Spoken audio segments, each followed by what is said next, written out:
ચિત્ર કેલેન્ડર છે. શું છે આ? શેનું ચિત્ર છે? મેળાનું. બરાબર? તો આમાં મેળામાં શું શું દેખાય છે તમને?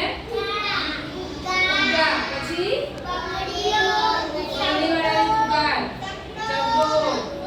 બીજું શું દેખાય છે?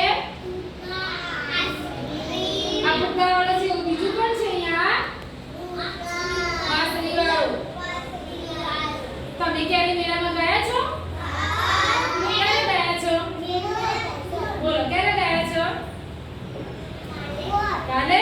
હવે આપણે અહીંયા ભાદરવી પૂનમનો મેળો ચાલુ થઈ ગયો ને? હા, એટલે મેળામાં દરેક વસ્તુ આવે. આપણે અહીંયા આવશે આ મેળામાં. જો આ બંગડીવાળાની દુકાન છે. હવે આ છોકરીઓ શું પૂછતી હશે બંગડીવાળાને? હા, બંગડી કેટલા રૂપિયાની છે? શું ભાવ છે? પછી આ છોકરો ફુગ્ગો લઈને ક્યાં જશે? એમના દોસ્તો સાથે રમવા જશે. પછી આ છોકરાઓ આઈસ્ક્રીમ લઈને શું વિચારતા હશે? કેવી આઈસ્ક્રીમ હશે? સારી હશે કે નહીં? એમ ભાવશે કે નહીં? પછી આ બીજા છોકરાઓ શું કરી રહ્યા છે પાછળ?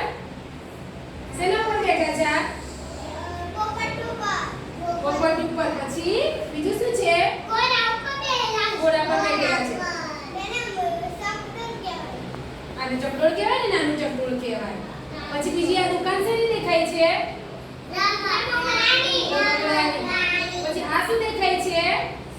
નાવડું. એમાં કોણ બેઠા છે? છોકરાઓ. તમે આમાંથી કેટલા નાવડામાં બેઠેલા છો? ક્યાં બેઠા હતા તમે? કઈ જગ્યાએ? આનંદ મેળો આવે છે એમાં ને? તો આપણે જો અત્યારે ભાદરવી પૂનમનો મેળો ચાલુ થઈ ગયો છે.